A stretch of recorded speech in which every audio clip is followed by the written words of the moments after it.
جیسا کہ ہم نے پچھلی مووی کے اندر دیکھا کہ اردو کا ٹیکسٹ کس طریقے سے فلیش کے اندر لایا جائے گا، تو اب ہم دیکھ رہے ہیں کہ ہمارا اردو کا ٹیکسٹ بالکل اچھی کوالٹی کے ساتھ، میں زوم ان کر کے آپ کو دکھاتا ہوں کہ کوالٹی اس کی دیکھیں کہ کتنی صحیح ہے۔ یہ جو تھوڑے سے آپ کو یہاں ٹرنز نظر آ رہے ہیں، شارپ ٹرنز، یہ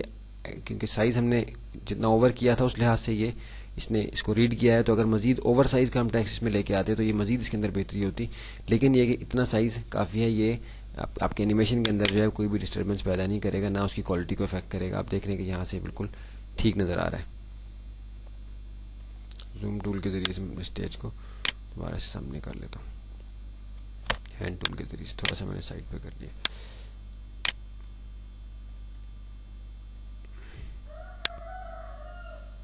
یہ پورا اسٹیج جو ہے ہمارے سامنے آ گیا۔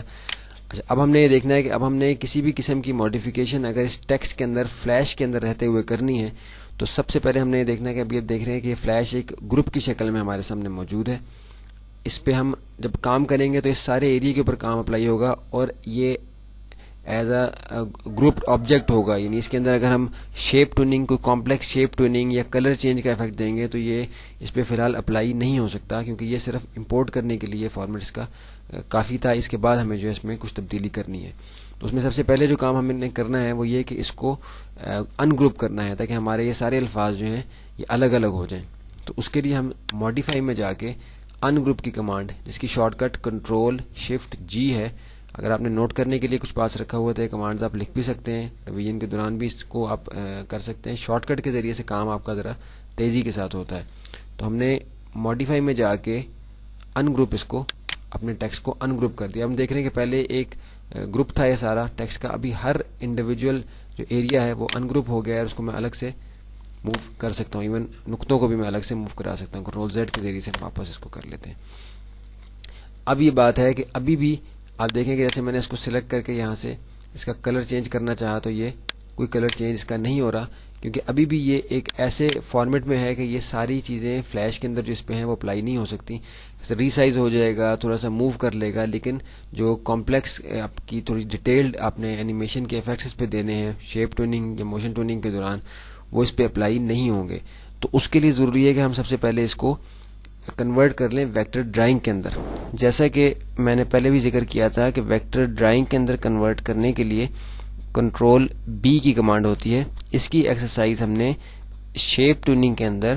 شیپ ٹوننگ ٹیکسٹ لیسن نمبر 7 کا جو سیکنڈ ہمارے پاس چیز تھی، ایکسرسائز تھی کرنے کے لیے، لیسن نمبر 7 کی شیپ ٹوننگ ٹیکسٹ، اس کو بھی آپ ایک دفعہ دوبارہ جا کے دیکھ لیں کہ ہم نے کس طریقے سے اس کو کنورٹ کیا تھا ویکٹر ڈرائنگ کے اندر۔ یہاں میں پھر سے آپ کو بتا دوں کہ ویکٹر ڈرائنگ کے اندر کسی بھی ایسے آبجیکٹ کو کنورٹ کرنے کے لیے ہم اس کو سلیکٹ کر کے تو کنٹرول بی یا ماڈیفائی میں جا کے بریک اپارٹ، کنٹرول بی جس کی شارٹ کٹ ہے، آپ دیکھیے کہ جیسے میں اس پہ اپلائی کروں گا تو ابھی اس کے اوپر سے وہ جو سلیکشنز تھیں وہ ختم ہو گئیں، اور یہ ڈاٹڈ ایریا ہمیں نظر آ رہا ہے۔ ڈاٹڈ ایریا سے مراد یہ ہے کہ یہ اب بریک اپارٹ ہو گیا، اس کو آپ کچھ بھی اپنی مرضی کے مطابق کر سکتے ہیں۔ جبکہ نچلا حصہ ہم دیکھ رہے ہیں کہ وہ اس پہ کوئی کلر اپلائی نہیں ہو سکتا کیونکہ اس کو ہم نے بریک اپارٹ نہیں کیا، جبکہ اس حصے کے اوپر اب ہم کچھ بھی کر سکتے ہیں۔ فلیش کے سارے آپشن اس کے اوپر اپلائی ہو سکتے ہیں اینیمیشن کے، جیسے میں نے یہاں سے اس کا کلر چینج کر لیا، کوئی بھی کلر میں چاہوں تو اس کا یہاں سے چینج کر سکتا ہوں اپنی مرضی کے مطابق۔ کنٹرول زیڈ سے میں نے دوبارہ اس کا کلر بلیک کر لیا، اور جبکہ نچلا حصہ جو اس پہ ہماری ابھی ساری چیزیں اپلائی نہیں ہوں گی، نہ کلر اس میں چینج ہوگا، نہ شیپ ٹوننگ کے دوران کسی ہم چاہیں گے کسی ہماری شیپ سے کنورٹ ہو یہ ٹیکسٹ، اور پہلے شیپ ہو اور شیپ کنورٹ ہو کے ٹیکسٹ بن جائے تو وہ چیزیں اس حصے پہ اپلائی نہیں ہو سکتی۔ جبکہ کیا ہم اللہ سے ڈرتے ہیں کہ جو الفاظ ہیں اس کے اوپر ہم سب کچھ اب اپلائی کر سکتے ہیں۔ تو اس کو بھی میں نے سلیکٹ کر لیا ہے اپنے ایرو ٹول کے ذریعے سے، اور کنٹرول بی یا ماڈیفائی میں جا کے بریک اپارٹ کی کمانڈ کے ذریعے سے میں نے اس کو بھی کنورٹ کر لیا ہے۔ اب ہم دیکھتے ہیں کہ ہم اس سارے کے اوپر جو ہے کوئی بھی اپنی جو ہے کلر کی تبدیلی یا کوئی بھی چیز آسانی کے ساتھ اپلائی کر سکتے ہیں۔ تو یہ ہم نے دیکھ لیا ہے کہ کس طریقے سے اردو کے ٹیکسٹ کو امپورٹ کرنا ہے اور پھر اس کو ایڈیٹیبل بنانا ہے فلیش کے اندر۔ بریک اپارٹ پہلے ان گروپ ہم نے کیا ہے، پھر بریک اپارٹ کیا، اور دوسرا طریقہ بریک اپارٹ تک پہنچنے کا یہ ہے کہ آپ کسی بھی گروپ کو سلیکٹ کر کے آپ 2 دفعہ کنٹرول بی دباتے ہیں تو وہ ان گروپ بھی ہو جاتا ہے ایک دفعہ بی دبانے سے، اور دوسری دفعہ کنٹرول بی دبانے سے وہ بریک اپارٹ بھی ہو جاتا ہے. تو یہ آپ نوٹ کر لیں کہ اس طرح کے ٹیکسٹ کو اس مقام تک پہنچانے کے لیے یعنی break apart editable vector drawing میں کنورٹ ہو جائے, اس گروپ کو ہی جو ایک آپ نے دیکھا تھا کہ سلیکشن سارے کے گرد آ رہی تھی, 2 دفعہ کنٹرول بی کریں گے تو اسٹریٹ اوے بریک اپارٹ ہو جائے گا. اس کے بعد ہم نے لیسن نمبر 9 کی دوسری چیز جو ہم نے اردو ٹیکسٹ کے متعلق دیکھنی ہے وہ یہ کہ اردو ٹیکسٹ کے ساتھ موشن ٹیوننگ ہم کیسے کر سکتے ہیں. تو ابھی میں آپ کو اس میں, کیونکہ ہم بریک اپارٹ اس کو کر چکے ہیں اس لیے بھی آسانی کے ساتھ ہم اس کو دیکھ سکتے ہیں کہ کس طریقے سے ہوگا. ابھی میں چاہ رہا ہوں کہ جیسے میرے سامنے ایک بالفرض یہ ایک لائن موجود ہے,